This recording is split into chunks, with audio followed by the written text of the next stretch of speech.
Hello students, welcome to Shriyam concept classes. अभी तक आप लोगों ने चैप्टर 8 और चैप्टर 9 कंप्लीटली पढ़ लिया है। उसके सारे क्वेश्चंस भी हो गए हैं एक्सरसाइज के। आज हम लोग चैप्टर 10 पढ़ेंगे जो कि ग्रेविटेशन है। What is gravitation? ग्रेविटेशन को हिंदी में गुरुत्वाकर्षण कहते हैं। जनरली इसको लोग अर्थ से ही रिलेट करते हैं कि ये अर्थ की ही प्रॉपर्टी है, जबकि gravitation is the property of any heavy mass. Okay, अब हम इसके हिस्ट्री पे थोड़ा सा आप लोगों का ध्यान दिलाते हैं। इसकी शुरुआत कहाँ से हुई, ग्रेविटेशन का कॉन्सेप्ट की स्टार्टिंग क्या है। तो सबसे पहले जो है कि जो इसमें कोई भी लिटरेचर जो अवेलेबल है उसके अकॉर्डिंग ऋग्वेद में सबसे पहले उसका जिक्र किया गया है। इसके बाद भास्कराचार्य ने अपने सिद्धांत शिरोमणि बुक में इसका जिक्र किया है कि पृथ्वी गोल है और उसमें ग्रेविटेशन यानी कि धारण शक्ति उन्होंने यूज किया है, वो है अवेलेबल है। भास्कराचार्य ने 1150 ईस्वी में ही इसको कर दिया था, लेकिन ये भास्कराचार्य से पहले भी अवेलेबल था। वाराहमिहिर ने भी इसको किया है। ग्रेविटेशन के बारे में सबसे इम्पोर्टेंट रोल प्ले किया है सर आइजैक न्यूटन ने। 1642 से लेकर के 1727 तक उनका लाइफ स्पैन था और उसी ड्यूरेशन में उन्होंने ग्रेविटेशन के लॉ को प्रेजेंट किया, इन्वेंट किया। ग्रेविटेशन को अच्छी तरीके से फार्मूले के रूप में उन्होंने रिप्रेजेंट किया है। ठीक है, उन्होंने ही सबसे पहले बताया कि अर्थ में एक अट्रैक्शन पावर है जिसके कारण कोई भी पार्टिकल या कोई भी ऑब्जेक्ट अर्थ की तरफ अट्रैक्ट होती रहती है। ठीक है, तो इसी को आज हम लोग डिस्कस करेंगे। सबसे पहले स्टार्ट करते हैं हम कि ग्रेविटेशन है क्या वास्तव में। क्या ग्रेविटेशन मास के कारण होता है? मास का रोल तो इसमें है ही है। ठीक है, अब देखते हैं पहले ग्रेविटेशन के कारण क्या क्या इस पूरे यूनिवर्स में एग्जिस्ट कर रहा है। अगर ग्रेविटेशन न होता तो क्या होता। देखो, जैसे सन हम तो अच्छी तरह से जान गए हैं अब तक कि सन की चारों तरफ प्लैनेट्स अपनी ऑर्बिट में मूव कर रहे हैं, और वो भी एक सिविलाइज्ड मैनर में। सिविलाइज्ड वर्ड क्यों यूज कर रहे हैं? क्योंकि उनकी अपनी एक स्पेशल ऑर्बिट है, तुमको अच्छी तरह से पता है। उनकी अपनी एक स्पेशल स्पीड है जो कि वेरी नहीं कर रही है। ठीक है, इतने साल हो गए, करोड़ों साल से ये चल रहा है, लेकिन उसमें वेरिएशन न के बराबर, निग्लेजिबल है।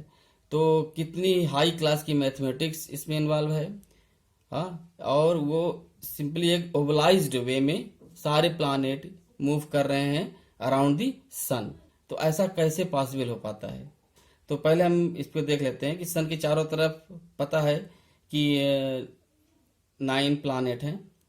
ठीक है, अब तो 8 हो गए हैं कि प्लूटो को अब तो हमने इसीलिए डैश कर दिया है कि प्लूटो को प्लानेट की कैटेगरी में नहीं रखा गया है अब। तो सबसे पहले आता है मरकरी, उसके बाद Venus, Earth, Mars, Jupiter, Saturn, Uranus, Neptune, last में प्लूटो है। अब यहाँ पर ध्यान देने वाली बात है कि मार्स और जुपिटर के बीच में एस्ट्रॉयड्स भी हैं। एस्ट्रॉयड्स में छोटे छोटे मास पिंड हैं जो कि वो भी चारों तरफ, मतलब ये स्कैटर्ड वे में है। ध्यान देना, ये जो एस्ट्रॉयड्स हैं स्कैटर्ड हैं, कई सारे हैं, मतलब उसमें कई सारे पूरे पूरे ऑर्बिट में फैले हुए हैं। ठीक है, और वो सभी रुके हुए नहीं है, मूविंग कंडीशन में अराउंड दी सन। ओके, ये सभी अपनी एक स्पेसिफिक वेलोसिटी, अपनी एक स्पेसिफिक रेडियस अराउंड द सन वो मूव कर रहे हैं। पहली बात तो ये कैसे पॉसिबल हो सकता है? क्या इसके पीछे कोई रूल है? जी हाँ, वही रूल है जो हम लोग इसमें डिस्कस करेंगे, ग्रेविटेशन का। ठीक है, तो सबसे पहले हम स्टार्ट करते हैं एक अपने एक्सपेरिमेंट से। इसमें एक रस्सी में हम स्टोन को बांध देते हैं और उसको एक सर्टेन वेलोसिटी देंगे जब, तभी वो सर्कुलर पाथ में मूव करना स्टार्ट कर देगा। जब वो सर्कुलर पाथ में मूव करना स्टार्ट कर दे तो उस समय हम डेटा नोट करेंगे कि ये रस्सी की लंबाई कितनी है, आर नोट कर लिया हमने, स्टोन का मास एम है और उसकी वेलोसिटी उसमें वी है। अब ये सर्कुलर पाथ में चल रहा है, तो यहाँ पर हमको ये पता चलेगा कि एक टेंशन भी प्रोड्यूस होगा। ठीक है, टेंशन दो तरीके से होगा। एक टेंशन ये होगा कि ये, क्योंकि एक्शन रिएक्शन लगेगा, ठीक है, एक टेंशन ये होगा, एक फोर्स लगेगा कि ये मास रस्सी को अपनी तरफ खींचने की कोशिश करेगा और हम स्टोन को अपनी तरफ खींचने की कोशिश करेंगे, ठीक है। दोनों की वैल्यू सेम होगी due to the first third law of motion, ठीक है। एक्शन रिएक्शन बराबर होगा। ध्यान समझना, स्टोन रस्सी को अट्रैक्ट करेगा, अपनी तरफ खींचने की कोशिश करेगा और हम अपनी मैस्कुलर पावर से, मैस्कुलर फोर्स से इस स्टोन को अपनी तरफ खींचने की कोशिश करेंगे। दोनों ही बराबर होगा, तभी वो सर्कुलर मोशन में रहेगा, ठीक है। अब हम क्या करेंगे, ये टेंशन की वैल्यू जो भी हो तो इसको हम मेजर कर भी सकते हैं, लेकिन अभी हम घर पे करने वाला एक्सपेरिमेंट बता रहे हैं, तो वो फीलिंग तुमको पता होगी कितना फोर्स हम लगा रहे हैं। अब क्या करेंगे, हम इस स्टोन को हटा करके दूसरा स्टोन इसमें बांध देंगे, जिसकी वैल्यू मान लो पहले था m1, अब हो गया m2 हो गया, और m2 is greater then m1, ये केस है। अब हम फिर से वही काम करेंगे और ये कोशिश करेंगे कि v वेलोसिटी सेम रहे, ठीक है। v को सेम रखते हुए और r को सेम रखते हुए, v और r कांस्टेंट है और m वेरी करा रहे हैं, तो जो टेंशन होगा वो ज़्यादा होगा कि कम होगा, हमको ज़्यादा फोर्स लगाना पड़ेगा कि कम फोर्स लगाना पड़ेगा। तुम्हारा कॉमन सेंस तुरंत ये बता देगा कि T विल बी मोर, मतलब जो T2 होगा that will be greater then T1। ये क्लियर हो गया, क्योंकि ज़्यादा अगर भारी पत्थर होगा तो उसको घुमाने के लिए हमको ज़्यादा मेहनत करनी पड़ेगी, तो सीधी सी बात है टेंशन की वैल्यू ज़्यादा हो गई। तो पहला रिजल्ट क्या आया कि T जो टेंशन है रस्सी में that is proportional to M, है ना। स्टोन का मास बढ़ाते जाएंगे, टेंशन की वैल्यू बढ़ती जाएगी, पहला रिजल्ट आया, ठीक है। अब हम क्या करते हैं, मास m को कांस्टेंट रखते हैं, कोई भी वैल्यू कोई भी मास बांध देते हैं।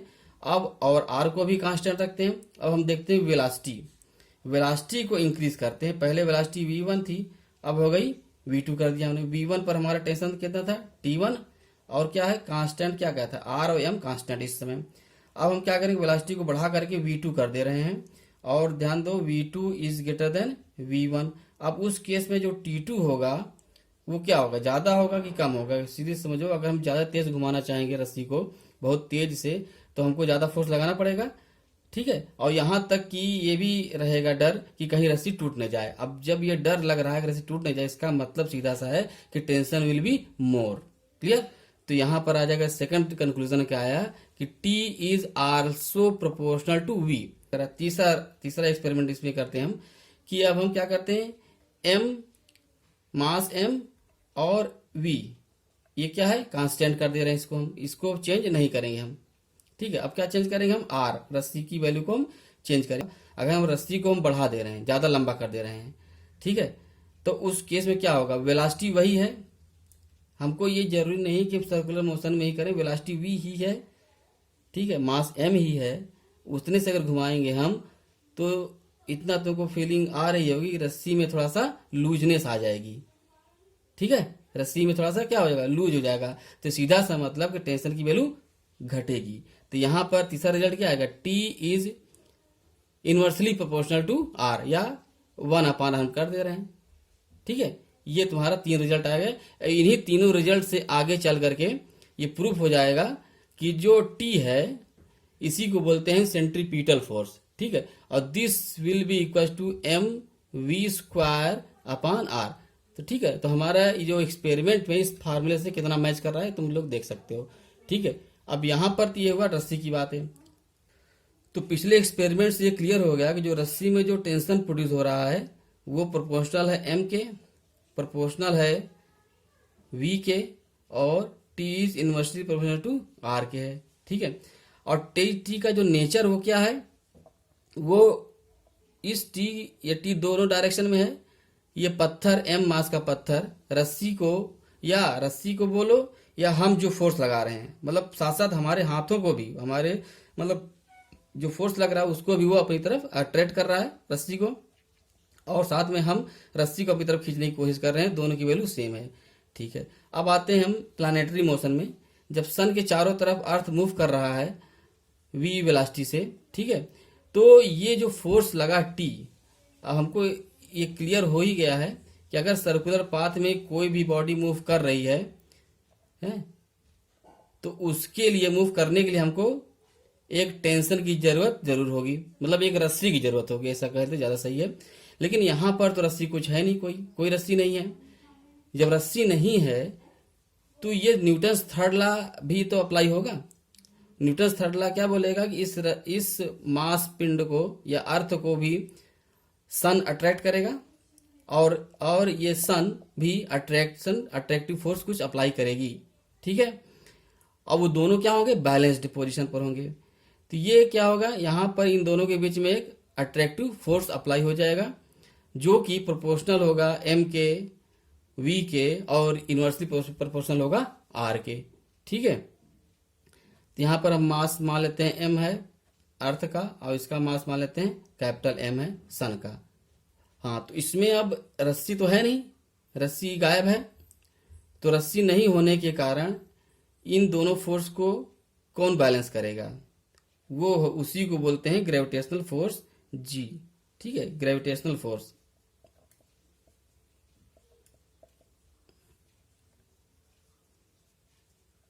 ग्रेविटेशनल फोर्स वहीं से कॉन्सेप्ट आया कि दोनों, कोई भी बॉडी अगर सर्कुलर मोशन में है, कोई heavy body around the any other heavy body अगर वो सर्कुलर मोशन में है, उन दोनों के बीच में ग्रेविटेशनल फोर्स अप्लाई होगा जो कि उसके सेंट्रीपिटल फोर्स को बैलेंस करेगा। क्लियर? क्योंकि सेंट्रीपिटल फोर्स तो लगेगा ही, कोई भी बॉडी है, वो हम अभी बताए थे mv²/r होता है टी। तो यानी कि जो ग्रेविटेशनल फोर्स होगा वो उन दोनों के बीच अप्लाई होगा और इसकी वैल्यू इसी के बराबर हो जाएगी, तभी ये सर्कुलर मोशन में मेंटेन रहेगा, ठीक है। और यहाँ पे ध्यान देने वाली बात है कि अर्थ है, अब यहाँ पे जो आर है और वी है ये डिफाइंड होगा किसी पर्टिकुलर मास एम के लिए। और न्यूटन ने बाय एक्सपेरिमेंट ये प्रूव किया है कि अगर दो मास है, एक एम है और दूसरा स्मॉल एम मान दे रहे हैं, और उन दोनों के बीच में एक ग्रेविटेशनल पुल अट्रैक्शन फोर्स लगेगा, या अट्रैक्टिव नेचर का ही होगा दोनों केस में, दोनों को अट्रैक्ट ही करेगा, ठीक है। अब यहाँ पर कंफ्यूजन हो सकता है कि अगर अट्रैक्ट कर रहे हैं दोनों एक दूसरे कोलाइड क्यों नहीं हो जा रहे हैं। समझिए बात, ये अट्रैक्ट कर रहे हैं, कोलाइड क्यों नहीं हो रहे हैं, क्योंकि इसमें एक अनदर सेंट्रीपिटल फोर्स और सेंट्रीफ्यूगल आगे आ जाता है, तो सेंट्रीपिटल फोर्स भी अप्लाई हो रहा है जिससे ये अर्थ सन पर फॉल नहीं हो पा रही है या अट्रैक्ट नहीं हो पा रही है, यानी कि बैलेंस फोर्स है। और यहाँ पर एक मेन कंक्लूसिव पॉइंट ये आ गया है, इसका मतलब ये हुआ कि अगर वेलोसिटी न हो अर्थ में, v अगर जीरो कर दिया जाए किसी भी तरीके से, तब ये ग्रेविटेशनल जो अट्रैक्शन फोर्स है, ग्रेविटेशनल फोर्स जो है वो बैलेंस नहीं हो पाएगा। तो उस केस में क्या होगा, ये सारे पिंड, सारे जो भी हैं ऑब्जेक्ट हैं प्लैनेटरी मोशन में जो भी है, वो सारे क्या हो जाएंगे, कोलाइड कर जाएंगे, है कि नहीं। अगर ये सर्कुलर पाथ में नहीं मूव कर रहा है तो ग्रेविटेशनल पुल को कौन बैलेंस करेगा, कोई नहीं। तो उस केस में क्या हो जाएगा, ये कोलाइड कर जाएंगे। या इसका अनदर रिजल्ट कंक्लूजन ये भी आ सकता है कि ग्रेविटेशनल पुल या ग्रेविटेशनल फोर्स तभी प्रोड्यूस होती है जब कोई ऑब्जेक्ट सर्कुलेटरी मोशन में हो। ध्यान समझना इस बात को कि मतलब अभी ये रिजल्ट आ रहा है, ये कहने की दो बातें इसमें रिजल्ट, मतलब जो रिजल्ट आ रहा है ये कि पहला रिजल्ट न्यूटन ने बोला कि दो इस बॉडी के बीच में ग्रेविटेशनल पुल होता है, ठीक है। लेकिन अगर पुल है तो अट्रैक्ट क्यों नहीं होते, कोलाइड क्यों नहीं जाते हैं। अब दूसरा इसका आंसर इसका आ गया क्योंकि उसकी वेलोसिटी है और सेंट्रीपिटल फोर्स से वो बैलेंस हो जा रहा है, ठीक है। अगर अर्थ को किसी भी तरीके से इमेजिन करके मान लेते हैं कि उसको हम रोक लिए हैं और एक जगह रुक गई है वो, तो जीरो हो गया वो, तब ये बैलेंस होगा नहीं। उस केस में अर्थ कोलाइड कर जाएगी सन के साथ और सारे प्लानिटरी मोशन के साथ भी यही होगा अगर उनकी वेलोसिटी जीरो हो गई तो, ठीक है। पहला रिजल्ट ये आ गया। दूसरा हम ये भी सोच सकते हैं कि जो ग्रेविटेशनल पुल आया, अट्रैक्शन फोर्स दोनों के बीच जो आ रहा है, वो इसके सर्कुलेटरी मोशन में आने के कारण ही आया है ना। ये दोनों केस पॉसिबल है, तो यहाँ पर उस केस में नहीं जा रहे हैं। ये बहुत ही सोचने के लिए चीज है, तुम लोगों को हमने छोड़ दिया है, आगे 11th 12th में इसको ज़्यादा डिस्कस करेंगे हम। तो यहाँ पर बात है कि ग्रेविटेशनल फोर्स के बारे में चलते हैं आगे, ठीक। अब बाई एक्सपेरिमेंट ये प्रूव किया गया है, अगर हमारे पास दो हैवी मास हैं m और दूसरा मास मान लिया हमने m है, तो उन दोनों के बीच की जो डिस्टेंस है उनके सेंटर पॉइंट्स है, ठीक है, सेंटर पॉइंट्स जो डिस्टेंस दिया है वो d है, तो उन दोनों के बीच में एक अट्रैक्टिव फोर्स अप्लाई होगा है, जो कि मान लेते हैं वो F है। तो यहाँ पे बताया गया है कि दिस इज प्रोपोर्शनल टू, उन दोनों मास के मल्टीप्लिकेशन के प्रोपोर्शनल होगा, पहला रिजल्ट आया था, और दूसरा रिजल्ट है ये F is proportional to 1/r², यानी r² के इन्वर्सली प्रोपोर्शनल बोलो या 1/r² के प्रोपोर्शनल में होता है। तो इन दोनों को कंबाइन करने पर हमको रिजल्ट मिला F is proportional to m/r²। और इसी एक्सपेरिमेंट को आगे बढ़ा के कई सारे एक्सपेरिमेंट किए गए, तो उसमें एक रिजल्ट आया, न्यूटन ने एक रिजल्ट दिया G, कैपिटल G m/r², ठीक है। तो दिस इज ग्रेविटेशनल लॉ, ठीक है। अब यहाँ पे G क्या है? G is the universal gravitational constant. Universal किस लिए इसको क्यों बोलते हैं? क्योंकि ये पूरे यूनिवर्स में कहीं भी अप्लाइड है, इसलिए इसको बोलते हैं यूनिवर्सल। कहीं पर भी, चाहे हम चंद्रमा पे चले जाएं, चाहे धरती पर रहें, किसी भी एंड पर पहुंच जाएं हम इस पूरे यूनिवर्स में, तो वहां पर ये रूल अप्लाई होगा। और इसकी वैल्यू होती है 6.673 इंटू 10⁻⁻11 न्यूटन मीटर स्क्वायर पर किलोग्राम स्क्वायर। ये इसकी यूनिट है। ये यूनिट कहाँ से आई? यूनिट के लिए हम क्या करेंगे, हम जी को लेफ्ट साइड ले जाएंगे। अगर हम जी इक्वल टू क्या हो जाएगा, F into R square, cross multiplication करेंगे, F into R square upon M into M करेंगे तो जी आ जाएगा। तो ये आ जाएगा F R square upon capital M into small M. अब इसकी यूनिट निकालने का तरीका है, इसकी यूनिट क्या होती है फोर्स की? न्यूटन होती है, इसकी मीटर स्क्वायर होती है, ठीक है, अपान ये दोनों किलोग्राम में है तो आ जाएगा किलोग्राम स्क्वायर। तो ये हमारी न्यूटन मीटर स्क्वायर पर किलोग्राम स्क्वायर, ये तुमको लर्न होना चाहिए। ओके, अब हम लोग फ्री फॉल डिस्कस करेंगे। उसमें एम मास का अर्थ है, ठीक है, और उसमें स्मॉल एम मास का एक ऑब्जेक्ट है जो कि फ्री फॉल कर रहा है, यानी कि उसकी इनिशियल वेलोसिटी 0 है। फ्री फॉल का मतलब ये होता है। तो from the gravitational law there will be the gravitational pull between earth and mass and the value of this force will be according to gravitational force law, capital G m earth mass into small m object mass upon r square, where r is the distance between mass and center of earth। Okay, अब यहाँ पर जो constants उनकी value देख लेते हैं। Capital G की value कितनी होती है? 6.673 इंटू 10⁻⁻11। यूनिट की बात करें तो हमने वही बताया भी था, ठीक है, ये क्लास मल्टीप्लिकेशन हो जाएगा। अगर तुम लोग भूल भी जाएगा, निकालना आसान है।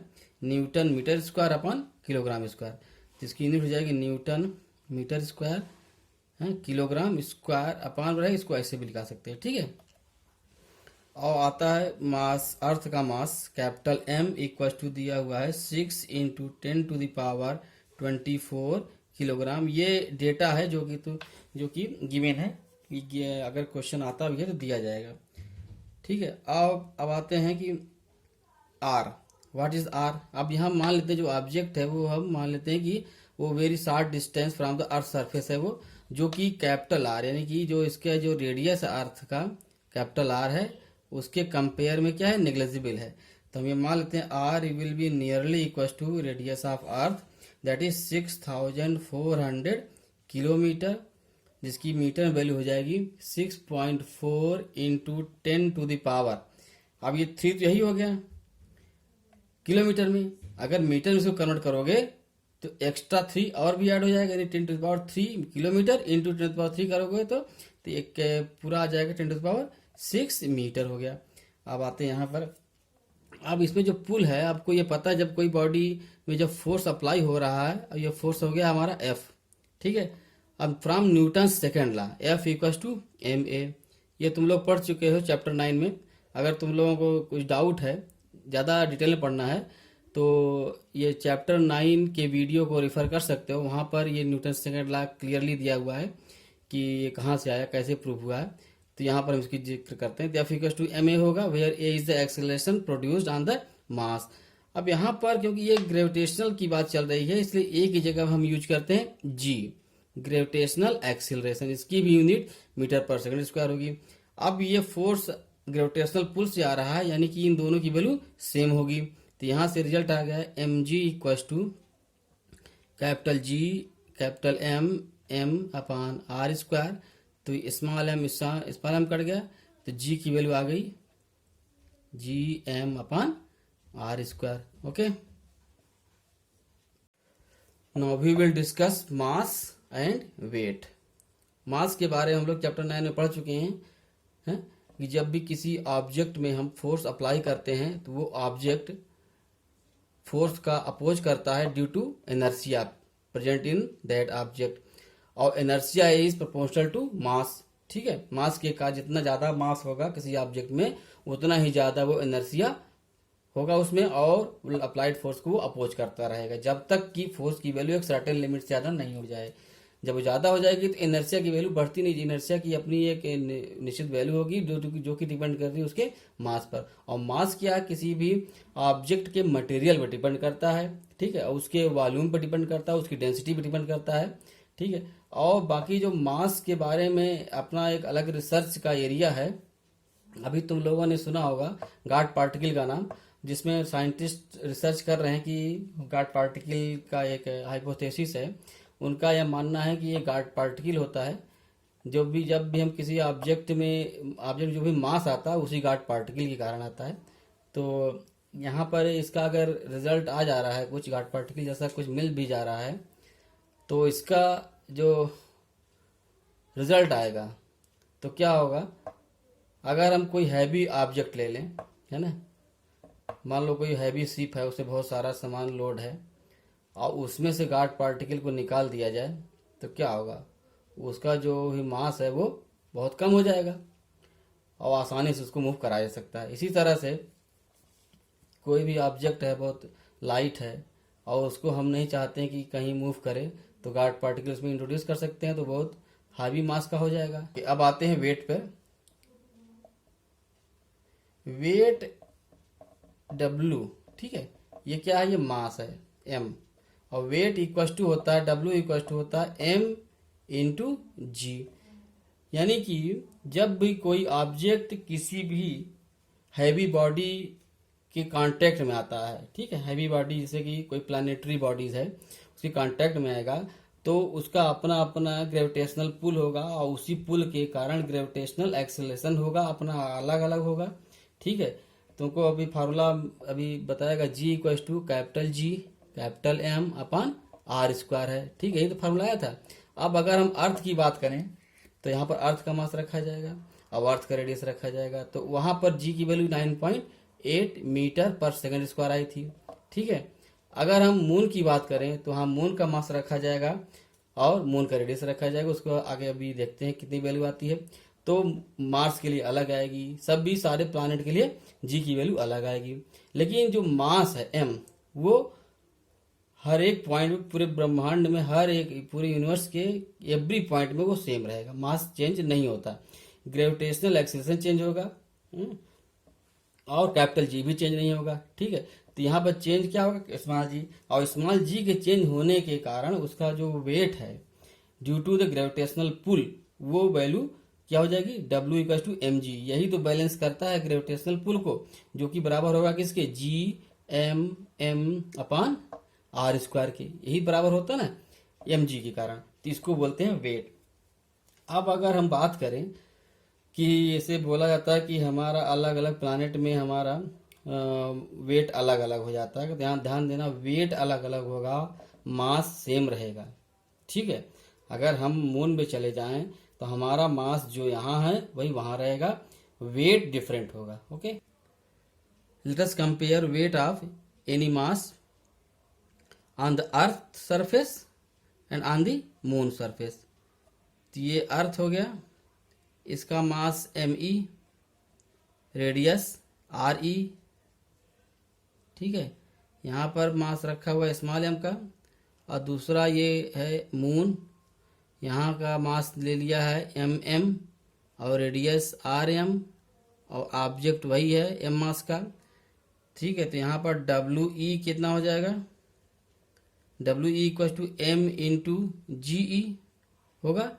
और दूसरा ग्रेविटेशनल पुल के कारण capital G MEM upon RE square होगा।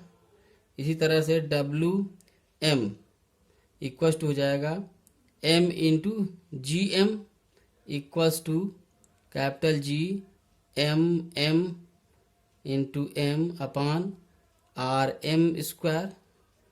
ठीक है, ये MM का मतलब मास ऑफ द मून और स्मॉल m क्या है, इसका मास है। ठीक है, सफिक्स इसलिए लगाया गया है कि तुमको डिफ्रेंशिएट किया जाए कि ME और MM में क्या अंतर है। ME क्या होगा, अर्थ का मास है, और MM क्या है, मून का मास है। इसी तरह से RE और RM है। अब हम क्या करें, कंपेयर करेंगे, तो हम WM अपान WE निकालेंगे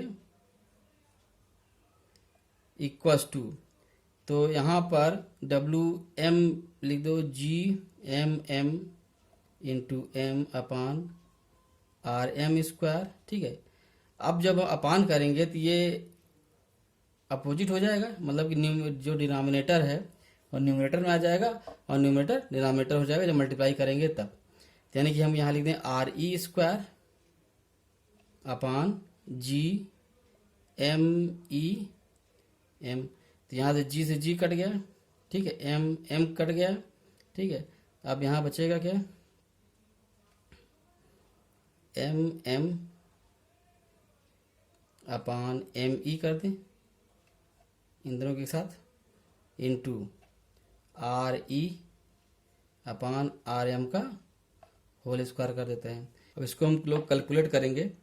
ME mass of earth is 5.98 into 10 to the power 24 kilogram. MM mass of moon is equals to 7.36 into 10 to the power 22। ध्यान देना ये ज़्यादा है, लेकिन पावर क्या है, बहुत ही कम हो गई है। 24 पावर है, यहाँ पर 22 है, तो ये कन्फ्यूज नहीं होना कि ये वैल्यू ज़्यादा है। RE इक्वल्स टू है 6.4 इंटू, या एक्यूरेट डेटा अगर रखें 6.37 into 10 to the power 6 metre, मतलब 6400 किलोमीटर जनरली बोला जाता है, लेकिन अगर एक्यूरेटली बात करें तो 6.37 into 10 to the power 6 metre हो जाएगा। और RM radius of moon will be 1.74 into 10 to the power 6 metre हो गया। अब इन सारी वैल्यू को यहाँ पुट करोगे तो जो तुमको रिजल्ट आएगा वो हम रिजल्ट डायरेक्ट लिख दे रहे हैं। ठीक है, क्योंकि वो इसमें टाइम ज़्यादा कंज्यूम होगा। तो जो रिजल्ट आएगा that will be WM upon WE equals to 1/6, ये है। यानी कि किसी भी ऑब्जेक्ट का वेट अर्थ में मून के कंपैरिजन में 6 टाइम्स होगा, या इसका अपोजिट क्या होगा, जो वेट ऑफ, ध्यान देना वेट, मास नहीं बोल रहे हैं, weight of any object on the surface of moon will be 1/6 of that of on the surface of earth, मतलब 1/6 हो जाएगा उसका वेट। ठीक है, ये वैल्यू हम आगे पुट करें तो WM यानी कि यहाँ से आ जाएगा G, है ना, W क्या है, M इंटू G है, तो GM upon GE will also भी 1/6 होगा, क्योंकि यहाँ M से मल्टीप्लाई कर M कट जाएगा। तो यानी कि ग्रेविटेशनल जो एक्सेलरेशन है वो मून सरफेस में 1/6 हो जाएगा। अगर GE कितना है 9.8 मीटर पर सेकंड स्क्वायर है, तो GM कितना हो जाएगा 9.8/6 मीटर पर सेकंड स्क्वायर हो जाएगा ये। Okay, we will now discuss thrust and pressure. Thrust के लिए समझने के लिए, जैसे कि अगर कोई भी आदमी किसी सैंड एरिया में खड़ा है तो ये जनरल सी फीलिंग है कि उसको उसके पैर डीपली धंस जाएंगे। ठीक है, जितना उसके वेट के अकॉर्डिंग, ज़्यादा वेट होगा तो ज़्यादा दूर तक धंसेगा, और कम वेट होगा तो कम दूरी तक धंसेगा।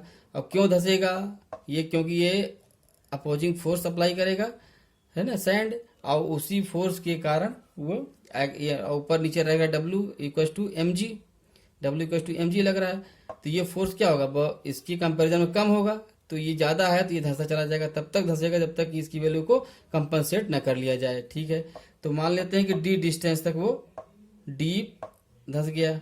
ठीक है, ये मैन, अब इसी आदमी को लिटा दिया जाए तब क्या होगा, तो जो पेनिट्रेशन डेप्थ है इन द सैंड वो क्या हो जाएगी, कम हो जाएगी। क्यों, क्योंकि उस केस में भी तो डब्ल्यू वही है, W equal to M G, चाहे वो स्टैंडिंग पोजीशन में हो चाहे वो लिटा दिया जाए उसको, दोनों केस में W equal to M G है ना, एक्टिंग फोर्स। और जो अपोजिंग फोर्स है वो भी तो सेम ही है, क्योंकि बालू वही है, वही मटेरियल का है, तो वो भी सेम होगा। लेकिन ऐसा क्यों है कि जब वो स्टैंडिंग पोजीशन में था तो वो उसका जो पेनिट्रेशन डेप्थ है बालू में वो बहुत ज़्यादा है इन कंपैरिजन टू जब वो लेट गया होता है। ठीक है, तो इसमें यही कॉन्सेप्ट आता है प्रेशर में यहाँ पर, कि जब वो उसका जो कांटेक्ट क्या है एक्चुअली काम करता है, जो अपोजिंग फोर्स आता है बालू के द्वारा, बालू लगा रहा फोर्स, वो कांटेक्ट एरिया में अप्लाई होता है। ठीक है, वो कांटेक्ट एरिया कम था, हमारा जो पैर जितना बड़ा होगा उसका एरिया उसी के अकॉर्डिंग वो फोर्स अप्लाई कर रहा है, जबकि अप्लाइड प्रेशर, जो बालू द्वारा जो अप्लाइड प्रेशर है वो through out the area of P है, प्रेशर पी बराबर बना हुआ है। प्रेशर यहाँ पर समझना, प्रेशर अलग बना हुआ है, पूरे एरिया में प्रेशर समान है, लेकिन हमारा जो कांटेक्ट पार्ट है वो क्या है, बहुत कम है, तो जिसके कारण वो अप्लाइड फोर्स है वो बहुत ही कम हो जाता है एक्चुअली।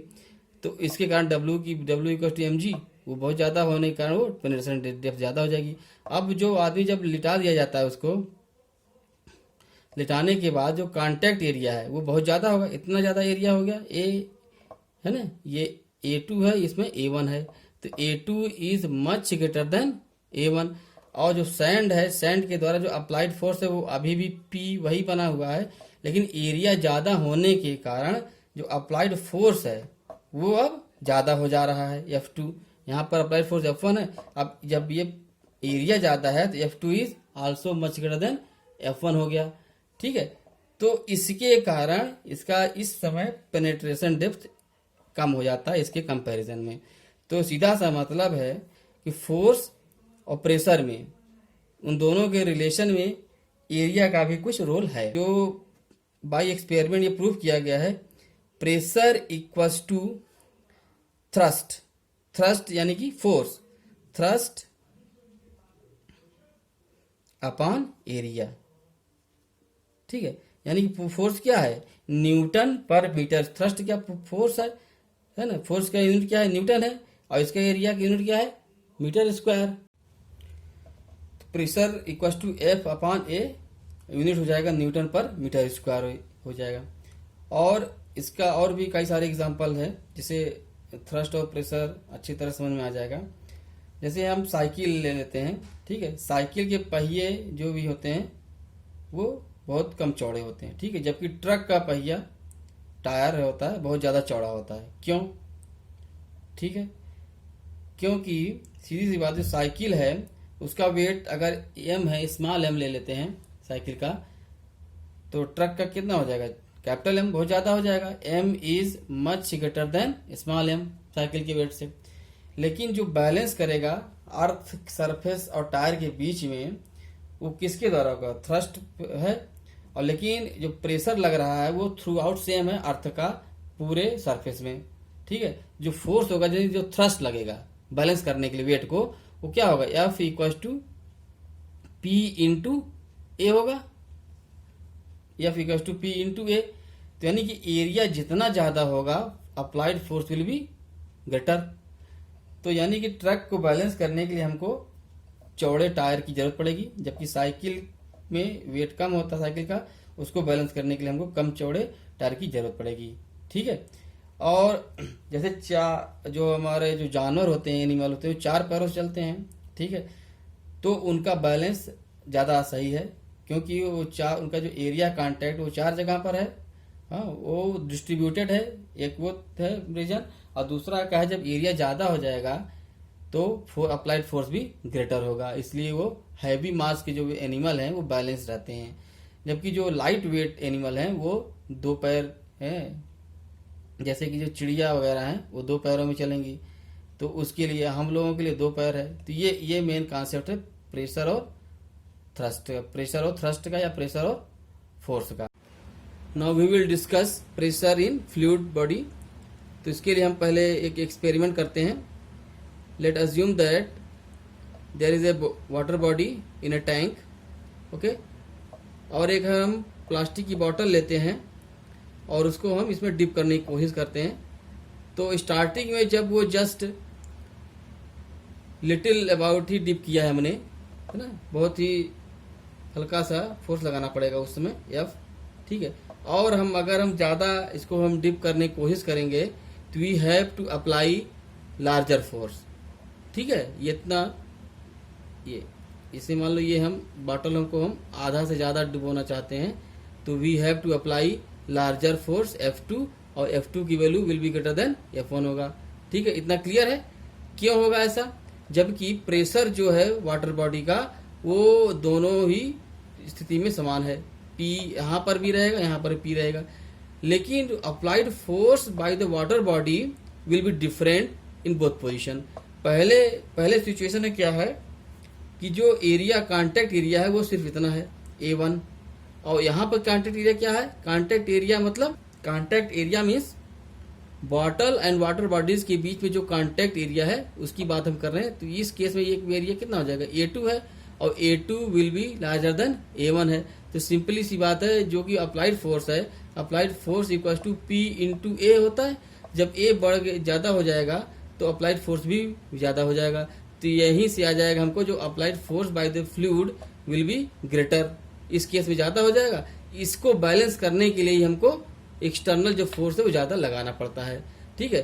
तो अगर हम इसको पूरी तरह से डिप कर दें, है ना, कम्प्लीटली डिप कर दें, तो जो फोर्स होगा वो F3 वो और भी ज़्यादा होगा।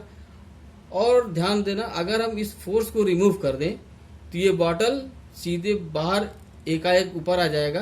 क्यों आ जाएगा? क्योंकि हमने जो अप्लाई फोर्स किया था F3 वो हटा दिया, इसको 0 कर दिया, लेकिन वाटर बॉडी के द्वारा जो फोर्स लग रहा है ना, वो क्या है? वो अभी भी बना हुआ है। तो उसी फोर्स के कारण एक जर्क आएगा, जिसके कारण ये बॉटल बाहर आ जाएगा। क्लियर है? तो ये है, इसको बोलते हैं बॉयंसी, इस प्रॉपर्टी को बोलते हैं बॉयंसी। बॉयंसी को समझने के लिए हम एक एक्सपेरिमेंट करते हैं कि एक स्टोन है, उसका मास हवा में कितना है? mg है। जब उसको हम पानी में डुबो देते हैं, ठीक है, तो क्या होगा? ये जो कांटेक्ट एरिया है वो कम्प्लीटली जब डिप हुआ है तो कांटेक्ट एरिया A है, तो उसके अकॉर्डिंग एक बॉयंसी फोर्स अप्लाई होगा F, ठीक है। तो जो टोटल फोर्स हो जाएगा एक्टिंग फोर्स, ये मास हो गया, एक हो गया mg और दूसरा फोर्स लग रहा है F, बॉयंसी फोर्स। तो टोटल फोर्स कितना हो जाएगा? टोटल, ये इसको बोलते हैं B, FB। तो total acting force in the object, in the stone will be F equal to mg minus FB, है ना, gravitational force minus buoyancy force. ये अगर यानी कि हमको जो हवा में कितना लग रहा था? सिर्फ mg लग रहा था, तो ज़्यादा लगा। अब ये इसमें सब्ट्रैक्शन आ गया, इसका मतलब जो हमको फील होगा फोर्स, स्टोन का जो वेट फील होगा वो बहुत ही कम होगा, ठीक है। अब आते हैं इसमें 3 केसेस बनते हैं। अगर पहला केस क्या है? mg is greater then FB, मतलब किसी भी ऑब्जेक्ट का जो वेट है बॉयंसी फोर्स से ज़्यादा है, तो उस केस में क्या होगा? वो ऑब्जेक्ट कंप्लीटली डिप कर जाएगा, कंप्लीटली डूब जाएगा, ठीक है, उस पर्टिकुलर फ्लूइड में। दूसरा केस क्या है? If mg equals to FB, यानी कि बॉयंसी फोर्स के बराबर उसका वेट अगर हो गया तो क्या होगा? उस समय वो जो भी ऑब्जेक्ट है वो कंप्लीटली डूबते हुए तैरना शुरू कर देगा, ठीक है, मतलब डूबा भी रहेगा और तैरता ही रहेगा कंप्लीटली। थर्ड केस में आते हैं, when mg is less than FB, मतलब फोर्स उसका बहुत ज़्यादा है mg कंपैरिजन में। मतलब ये जैसे बॉटल का भी किया था ना एक्सपेरिमेंट, बॉटल में क्या होता है? उसका वेट बहुत कम है इन कंपैरिजन टू, तभी तो जब हम उसको कंप्लीट डिप कर दिए थे बॉटल को, तो इतना ज़्यादा बॉयंसी फोर्स था, जिसके कारण अगर हम फोर्स हटा दिए एक्सटर्नल फोर्स, तो उसके कारण बॉटल बाहर एक फोर्स के साथ बाहर आ गया, ठीक है। तो यही केस है। उस केस में क्या होगा, वो ऑब्जेक्ट क्या होगा, फ्लोट करेगा, लेकिन वो डिपेंड कर रहा है कि mg की वैल्यू fb से कितनी कम है। जैसे बॉटल केस ले लें तो बॉटल कंप्लीटली वो फ्लोट करेगा, उसका जरा सा हिस्सा वो डिप करेगा, जरा सा बहुत ही बारीक सा हिस्सा उसका डिप करेगा, क्योंकि उसका वेट बहुत ही कम है। तो जितना ज़्यादा वेट होता जाएगा उतना ही हिस्सा उसका डूबता चला जाएगा। अब हम लोग आर्किमिडीज प्रिंसिपल पढ़ेंगे। तो अभी तक ये डिस्कशन से ये क्लियर हो गया है कि अगर हम किसी फ्लूइड में कोई भी ऑब्जेक्ट अगर फ्लोट कर रहा है तो इसमें 3 केसेस आते हैं। पहला, वो कंप्लीटली डिप करके फ्लोट करेगा, ठीक है, पहला केस में। दूसरे केस में वो पार्शियली डिप करेगा, ठीक है, और थर्ड केस में वो कंप्लीटली डिप कर जाएगा वहां पर। ये 3 केस है, फर्स्ट, सेकेंड और थर्ड केस है। फर्स्ट केस कब होगा, जब उसमें जो अप्लाइड बुआयंसी फोर्स है वो इसके वेट के बराबर हो जाएगा, यानी कि F B equal to M G के बराबर होगा, तो पहला केस हो गया। दूसरा केस क्या होगा कि एफ बी की वैल्यू ज़्यादा है कंपेरेटिवली एम जी के, यानी कि F B is greater than M G. ये कब है, जब उस ऑब्जेक्ट को हम कंप्लीटली डिप कराएं बाय फोर्स, है ना। तो जैसे बॉटल का केस था, खाली बॉटल का, तो उस केस में एफ बी बहुत ज़्यादा है, तो उसमें क्या होगा, कुछ ही पार्ट वो डिप करेगा, वो उतना ही पार्ट डिप करेगा कि जिससे जो कांटेक्ट एरिया इतना हो जाए जिसके कारण बुआयंसी फोर्स यानी कि F B equal to P into A M G को बैलेंस कर पाए। तो एरिया जहाँ तक जितना एरिया उतनी ही एरिया वो डिप करेगा जितना कि एम जी के बराबर हो जाए, और उतना पोर्शन वो डिप करके वो फ्लोट करेगा। थर्ड केस में आते हैं कि जब एम जी की वैल्यू बहुत ज़्यादा हो, M G is greater than F B, यानी कि अगर हम पूरी की पूरी पूरा का पूरा ऑब्जेक्ट को डिप करा दें तो भी एफ बी बैलेंस ना कर पाए, तो उस केस में वो ऑब्जेक्ट पूरी तरह से कंप्लीटली डूब जाएगा। तो ये इन्हीं तीनों डिस्कशन पर ही डिपेंड करता है आर्किमिडीज प्रिंसिपल। आर्किमिडीज ने ही इन तीनों प्रॉपर्टीज को सबसे पहले ऑब्जर्व किया था, है ना, और उसी ऑब्जर्वेशन पर उन्होंने एक प्रिंसिपल दिया था। अकॉर्डिंग टू दैट प्रिंसिपल, जब भी किसी बॉडी को हम पार्शियली या कंप्लीटली डिप करेंगे तो एक फोर्स फील होगा, इसको बोलेंगे हम बुआयंसी फोर्स। उस फोर्स की वैल्यू होगी the value of buoyancy force will be equals to the weight of the replaced fluid by that object. ठीक है, ये ऑब्जेक्ट ने अपने पूरे वॉल्यूम के बराबर फ्लूइड को रिप्लेस किया, तो यानी कि उतने जो रिप्लेस्ड वॉल्यूम है उसके वेट के बराबर वो बुआयंसी फोर्स फील होगा, यानी कि डब्ल्यू बी एक तरह से बोल सकते हैं, weight of replaced fluid by the object, वो इतना ही बुआयंसी फोर्स होगा। तो यानी कि अगर जैसे कि ये पार्शली फ्लोट कर रहा है कोई ऑब्जेक्ट, तो ये ऑब्जेक्ट कितना वॉल्यूम रिमूव करेगा फ्लूइड का, सिर्फ आधा, या अगर आधा है डूबा हुआ है तो आधा रिमूव करेगा, 1/3 डूबा हुआ है तो 1/3 वॉल्यूम वो रिमूव करेगा, और उसी के बराबर, उसी के वेट के बराबर, है ना, फ्लूइड के वेट के बराबर बुआयंसी फोर्स अप्लाइड होगा। ठीक है, according to Archimedes principle, when a body is immersed fully और partially in a fluid, it experiences an upward force, that is buoyancy force. Upward force feel होगा, ऊपर की तरफ लगेगा, that is equals to the weight of the fluid displaced by it, है ना। वो object जितना फ्लूइड रिमूव करेगा उसी रिमूव्ड फ्लूइड के वेट के बराबर बुआयंसी फोर्स फील करेगा। अब हम लोग रिलेटिव डेंसिटी डिस्कस करेंगे। इसके पहले डेंसिटी क्या होती है, density is the mass per unit volume. जैसे कोई ऑब्जेक्ट है, उसका मास m है और वॉल्यूम v है, तो डेंसिटी विल बी m/v हो जाएगा। जबकि रिलेटिव डेंसिटी क्या है, with respect to density with respect to another material. ठीक है, तो यहाँ पर जो दूसरा जो रेफरेंस कर जो मटेरियल चूज किया गया है वो वाटर का है, तो relative density will be equals to density of material, any material जिसकी हमको रिलेटिव डेंसिटी निकालनी है, divided by density of water. ठीक है, तो वाटर की डेंसिटी के कंपैरिजन में किसी मटेरियल की जो भी डेंसिटी आएगी that will be called as relative density. जबकि वाटर की डेंसिटी कितनी होती है 1000 किलोग्राम पर मीटर क्यूब, यानी कि 1 मीटर क्यूब के वॉल्यूम में, तो 1 मीटर वॉल्यूम का अगर वाटर बॉडी है तो उसका वेट कितना होगा, उसका मास कितना हो जाएगा 1000 किलोग्राम हो जाएगा। ठीक है, ये हो गया डेंसिटी ऑफ वाटर। अब इसके कंपैरिजन में हम डेंसिटी ऑफ मटेरियल कर निकाल सकते हैं बाई डिवीजन करके, तो इसको बोलते हैं रिलेटिव डेंसिटी। तो ये तुम्हारा कंप्लीट हो गया चैप्टर 10 ऑफ ग्रेविटेशन। इसमें हम लोगों ने ग्रेविटेशनल को पढ़ा, ग्रेविटेशनल पुल, ठीक है, और उसके बाद ग्रेविटेशनल एक्सेलरेशन फाइंड किया, जी की वैल्यू, फिर उसके बाद हम लोगों ने बॉयंसी फोर्स, और अभी लास्ट में आर्किमिडीज प्रिंसिपल और